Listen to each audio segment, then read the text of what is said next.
नमस्कार दोस्तों, GK study with Rakesh में आपका हार्दिक स्वागत है। आज हम पढ़ेंगे अलाउद्दीन खिलजी के प्रशासनिक सुधार। अलाउद्दीन खिलजी के प्रशासनिक सुधारों को सुविधा के दृष्टिकोण से हम 3 भागों में बांटेंगे। सबसे पहला सैन्य सुधार था। सैन्य सुधार में उसने क्या क्या काम किया, उसके बाद में हम पढ़ेंगे उसके राजस्व सुधार, और उसके बाद में उसका सबसे महत्वपूर्ण टॉपिक है जो बाजार सुधार, यानी बाजार व्यवस्था को लेकर। खैर ये तीनों चैप्टर है वो यूपीएससी मेंस में है। कभी कभार इसमें कॉन्सेप्चुअल प्रश्न भी पूछे जाते हैं पीटी में। तो आज हम इस चैप्टर को पढ़ते हैं, अलाउद्दीन खिलजी के प्रशासनिक सुधार। तो हेडिंग डालें भी, अलाउद्दीन खिलजी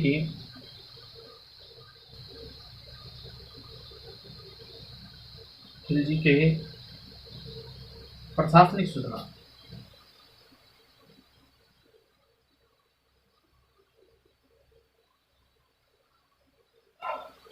अलाउद्दीन खिलजी ने प्रशासनिक सुधार को सुविधा की दृष्टि से हम 3 भागों में मानेंगे। वैसे इसने 3 भागों में ही किए थे। सैन्य सुधार यानी सेना में क्या क्या कमियां थी उसको लेकर इसने बहुत सारे सुधार किए। राजस्व सुधार,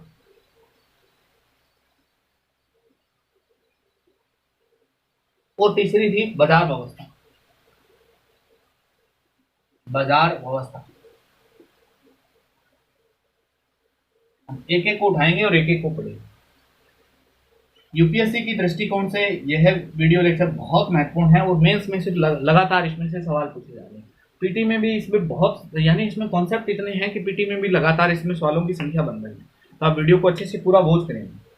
तो सैन्य सुधार में हम देखेंगे इसको, सैन्य सुधार को भी हम 2 भागों में बांटकर देखेंगे। यानी देखेंगे कि इसमें समस्या क्या थी, समस्या क्या है और उसने सुधार क्या किया, तो हमारा पूरा बेस बन जाएगा। तो हेडिंग डालेंगे सैन्य सुधार, यानी इसने सैन्य सुधार में क्या क्या काम किया। तो अच्छे से पूरा नोट बना लेना भैया।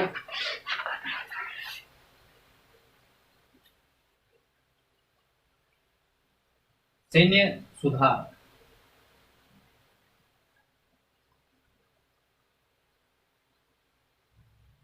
तो समस्या क्या थी और समस्या का इसने निपटारा कैसे किया। सबसे पहले समस्या, उसके बाद में इसका समाधान क्या किया इसने। तो समस्या नंबर 1, अब तक हम देख रहे थे कि दिल्ली में कोई भी, यानी केंद्र में नियमित या वेतनभोगी सेना नहीं, इसका अभाव है। तो समस्या यही थी, यानी केंद्र में नियमित या वेतनभोगी सेना का अभाव,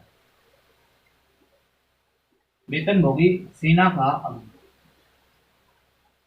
अब देखो भी सीधी सी बात है, अगर नियमित सेना नहीं होगी तो उस सुल्तान की शक्तियां कैसे मजबूत हो जाएगी। तो इसने सबसे पहले इसी समस्या का समाधान करता है। सबसे पहले इस समस्या को समाधान करते हुए इसने क्या किया कि सर्वप्रथम केंद्र में नियमित व वेतनभोगी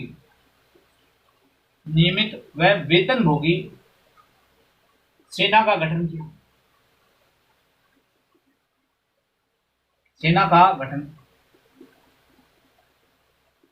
इस नियमित सेना के लिए वेतनभोगी विशाल सेना का गठन,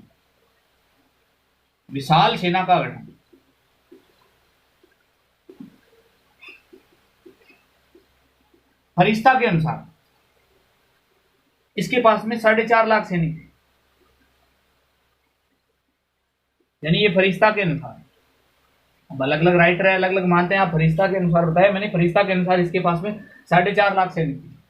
इसने विशाल सैनिकों के लिए, यानी ऐसा ही नहीं है कि इसने सिर्फ विशाल सेना का गठन करके छोड़ दिया, अब सैनिकों के लिए भी क्या करता है, सैनिक शिक्षा लागू कर दी। सैनिक शिक्षा में आप सभी जानते हैं कि जो भी इनके प्रशिक्षण है वगैरह, इनके लिए हथियार उपलब्ध करवाए, और तो इनको खाद्य रसद सामग्री उपलब्ध करवा रहे हैं। खाद्य एवं रसद सामग्री उपलब्ध, यानी नियमित सेना है तो इसके लिए ये बहुत जरूरी है।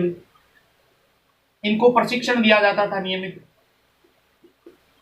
इनको वेतन दिया जाने लगा भाई, इससे पहले हम देखेंगे कि इक्ता में दिया जा रहा था, यानी कोई जमीन का टुकड़ा दिया जा रहा था, पहली बार उसे नकद वेतन देने की शुरुआत भी करेगा।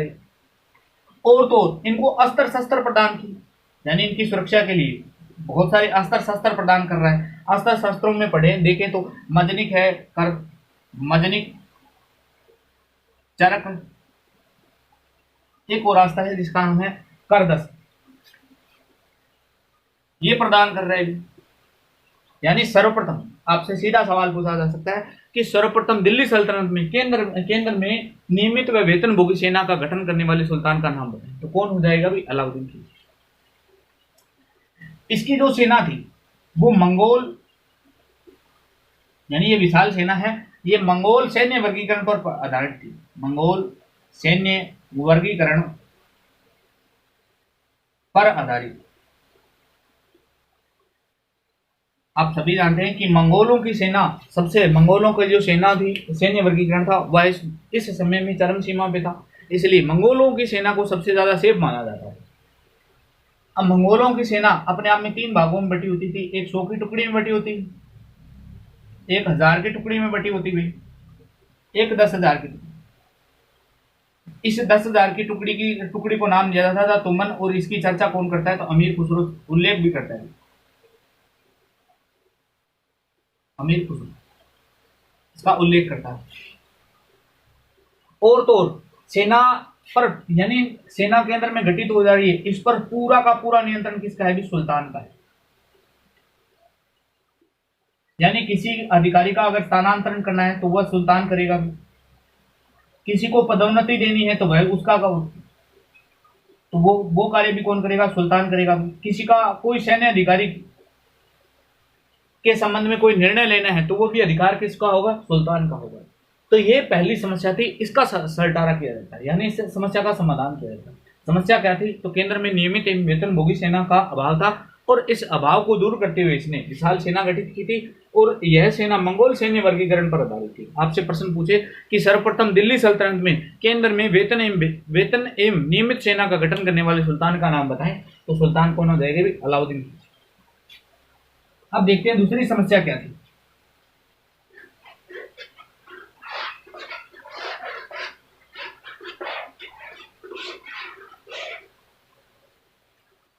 दूसरी समस्या ये थी कि जो सैनिक थे ना,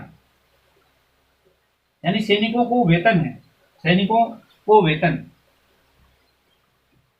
इक्ता के रूप में मिलता था। सैनिकों को वेतन इक्ता के रूप में, इक्ता क्या होता है? एक जमीन का टुकड़ा है।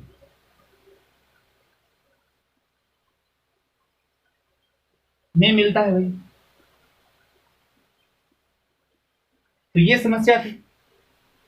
तो अलाउद्दीन खिलजी इस समस्या का सुधारात्मक प्रयास क्या करता है? तो सर्वप्रथम यानी सल्तनत में सैनिकों को नगद वेतन, सर्वप्रथम सैनिकों को नगद वेतन देने की शुरुआत करता है।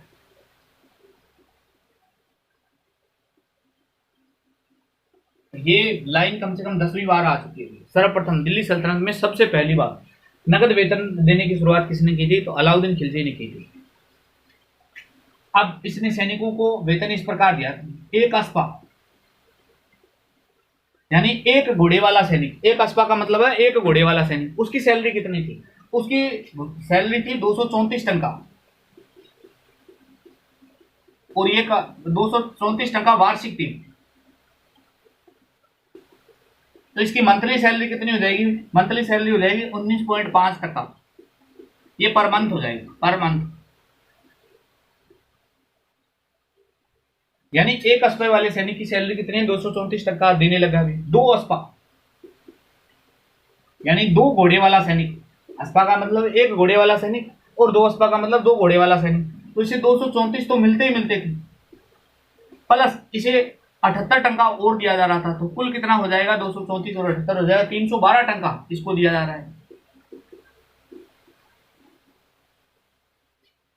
तो समस्या है सैनिकों को वेतन इक्ता के रूप में मिल रहा है। तो पहली बार इसने क्या किया? सुधारात्मक प्रयास करते हुए सैनिकों को नगद वेतन देने की शुरुआत करता है। और नगद वेतन कितना दिया जा रहा था? तो एक अस्पे वाले को 234 टका, और 2 अस्पा वाले को 312 टका। ये इसने सुधार किया। नेक्स्ट समस्या क्या थी? तो भ्रष्टाचार का बोलबाला था।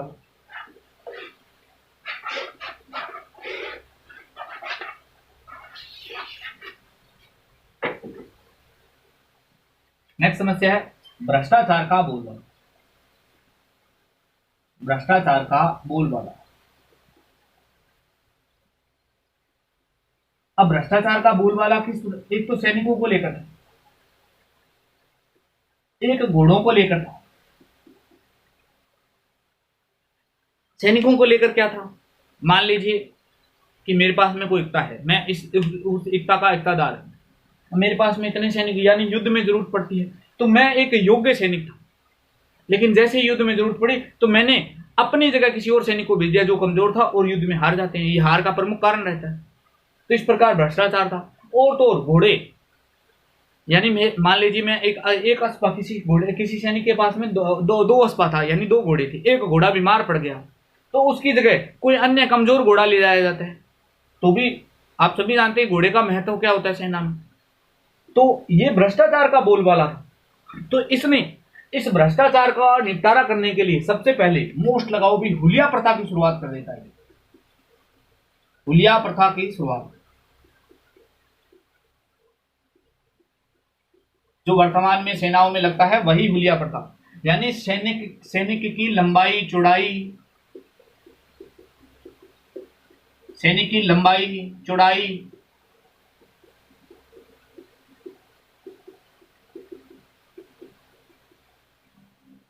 और निशान, ये सब देखे जाने लगे, यानी हुलिया बनाया जाता है। एक पेपर पर लिखा जाता था कि इसका हुलिया ये है, इसका हाइट इतना है, इसका वेट इतना है। तो ये सब हुलिया प्रथा की शुरुआत। ये बहुत बार प्रश्न पूछा जाता है कि हुलिया प्रथा की शुरुआत करने वाला दिल्ली सल्तनत का पहला सुल्तान कौन था? तो अलाउद्दीन खिलजी। और तो ये तो सैनिकों के लिए हुआ हो, तो फिर घोड़ों के लिए इसने क्या किया? तो घोड़ों के लिए इसने क्या किया कि दाग प्रथा की शुरुआत करता है। दाग प्रथा की शुरुआत करने वाला भी पहला सुल्तान कौन था? तो यही था। इसने घोड़ों को दागना, घोड़ों को दागना प्रारंभ कर दिया। अब दागने का मतलब क्या है? एक निश्चित मोहर लग जाएगी, मोहर से दागा जाता था। यानी सल्तनत की सेना की एक मोहर होती थी, उस मोहर लगी सेना। अब मान लीजिए ये एक अस्पा वाला घोड़ा था, उसका घोड़ा बीमार है, तो उसकी जगह घोड़ा कोई दूसरा कैसे भेजा जाएगा? क्योंकि सल्तनत से मोहर लगती थी। अब वो सल्तनत वाली मोहर कहां से लाएगी? इसलिए इसने दाग प्रथा की शुरुआत की। घोड़ों को सर्वप्रथम दागना शुरुआत कौन कर रहा है? तो ये भी अलाउद्दीन खिलजी। तो इस प्रकार इसने भ्रष्टाचार का जो बोलबाला था उस समस्या से भी निपटारा कर लेता है। नेक्स्ट समस्या क्या थी? तो नेक्स्ट समस्या पढ़ेंगे उच्च नस्ल के घोड़ों का अभाव।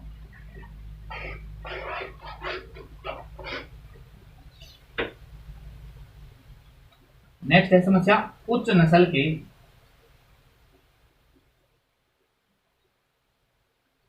घोड़ों का अभाव। देखो भी, आप सभी जानते हैं घोड़े अरब देश के सबसे ज्यादा फेमस। उच्च नस्ल के घोड़े होते हैं, वो तेज रफ्तार में भी तेज दौड़ते हैं। अगर कोई घोड़ा तेज दौड़ता है, शक्तिशाली है, तो उसका मालिक भी उतना ही होगा। आप सभी जानते हैं कि महाराणा प्रताप का घोड़ा चेतक, जो अपनी शौर्यता के लिए जाना जाता है, इतना घोड़े का योगदान था। तो आप समझ सकते हैं सेना का घोड़ा, सेना में सैनिक के लिए घोड़ा कितना महत्वपूर्ण है। तो यहाँ उच्च नस्ल के घोड़ों का अभाव था, तो घोड़ों को आयात करना पड़ता था।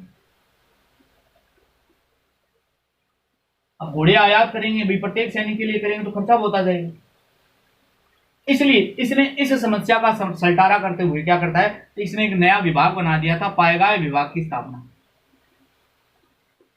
विभाग की स्थापना, ये पूछा जाता है भी पायगाय विभाग की स्थापना किसने करवाया था? तो इसने करवाई थी। इस पायगाय विभाग का मुख्य कार्य क्या था? तो ये करवाता था क्रॉस, यानी एक नई ब्रीड तैयार कर रहा है। तो अरबी घोड़े,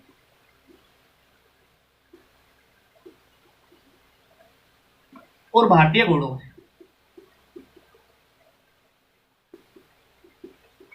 एक नई प्रजाति यानी क्रॉस करवाकर संकर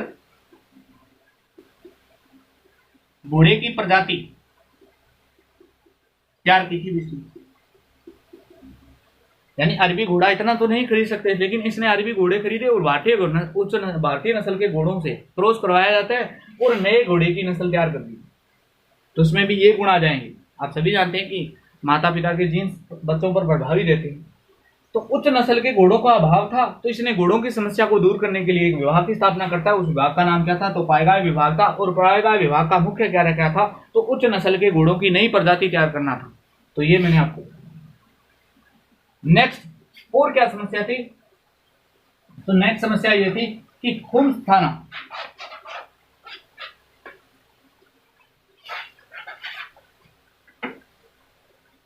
यानी खुम्स क्या होता है? तो लूटा हुआ माल, इसी को कहते हैं माल ए गनीमा। माल ए गनीमा यानी खुम्स पहले क्या था? पहले इसका अनुपात था केंद्र और सैनिक में। तो मैंने आपको पहले एक वीडियो लेक्चर में बताया था कि केंद्र एवं सैनिक में अनुपात कितना था? तो 20:80 यानी 1:4। यानी खुम्स का एक हिस्सा किसको मिलता था? तो वो केंद्र को मिलता था। 4 हिस्से किसको मिल रहे हैं? तो केंद्र को मिल रहे हैं, सॉरी सैनिकों को मिल रहे हैं। सैनिक लूटपाट करते थे और अत्यधिक लूटपाट करते थे, उनको अत्यधिक खुम्स मिलता था। तो इसने क्या किया? परिवर्तन कर दिया।